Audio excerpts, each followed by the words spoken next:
Hi. Recently, there have been some more fake news stories in the sense of Cambridge Analytica interfering in the presidential election, the Brexit thing. So promoting millions upon millions, even hundreds of millions of fake news elements and articles that get pushed to people that they've targeted. And so in the end, through a drip, drip, drip process, you come to believe something which is literally not true. So I'm not suggesting if you, I'll not talk about the elections, but my point is this. We form beliefs about what's going on in the world, and we tend to form these beliefs from fairly flimsy evidence. And particularly, I'm interested in how we think about ourselves. Our beliefs about ourselves are often formed when we're younger, and we tend to just then accept that that's what it is, right? So I meet lots of people who have, let's say, significant self-esteem issues for no reason. Now, they would say, well, I have reasons for not thinking that I'm very successful or not attractive enough or not rich enough or, etc., etc. But these are not actually true. These are interpretations because, in fairness, when we do some CBT and the problem goes away, what do we have to change? We haven't changed attractiveness, we haven't changed success, we haven't changed wealth.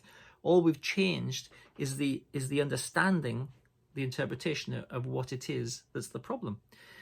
So the media pick up on fake news, but in fact, I have to say that we're very good at creating our own fake news, and we're really good at believing it. So if you feel bad about yourself, if you feel like some form of lack, if you don't feel good enough, if you feel there's some problem with you as a person, then your brain is creating fake news, and I'm afraid that you're believing it. Now, obviously, if you're believing it, it feels like it's true, but it's not true. And that's the thing that we have to strive to understand, right?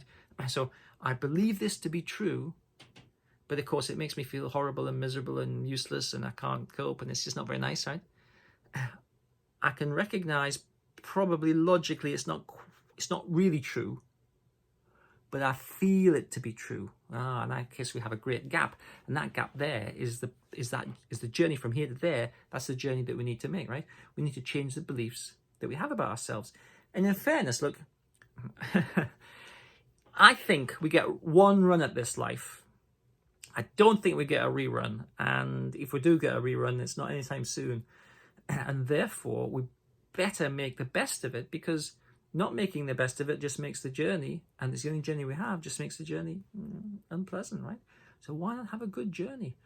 Think about the fundamental beliefs that you have about yourself, and let's change them.